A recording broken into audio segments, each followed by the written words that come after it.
السلام علیکم. وعلیکم السلام. مولانا عبدالرحمن زنګېدلی صاحب څنګه؟ څنګه دی په کور کې خیرات دی؟ شکر دی خیر ته ښه یې جوړ یې؟ وزه جوړه ته ولا عبدالرحمن زنګېدلی صاحب ته خو بیخي غټ لیکوال و شاعر یې نه؟ دا ستا صفت ما بیخي ډېر اورېدلی دي او ستا شعرونه زه په فیسبوک کې هر وخت ګورم، لایک کمنټ شیر هر شی پراولمه. او اورېده ته خو وروره یو شاعر یې یو غټ لیکوال یې. وزه شاعر یم.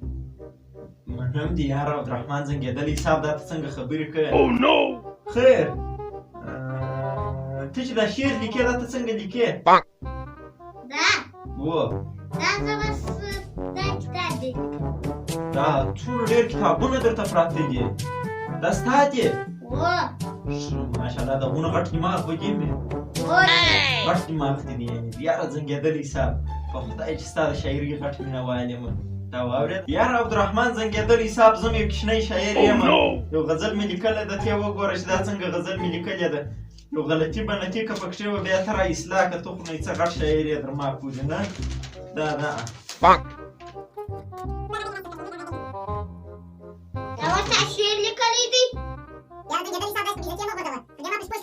ګوره زنګېدلی صاحب د دې پر ځای چې ته ما تشویق یې، ته خو غټ شاعر یې، د ځوانانو تشویق یې، ته د هغو غزلې صحیح دي که غلطي پکښې وه خو را اصلاح کړه. خو اول مې هم درته ویل تا داسې وغورځوئ په بې عزتي باندې.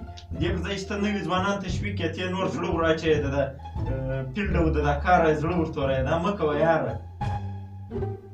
او بل عبدالرحمن صاحب نور ښه لیکوال یې، ښه شاعر یې، دا یو عادت لرې کوم عادت؟ په پیسو پسې ډېر ګرځې. ته کوم عادت لرې؟ زه خو په عزت په شرافت و په اخلاق و په دې پسې ګرځم.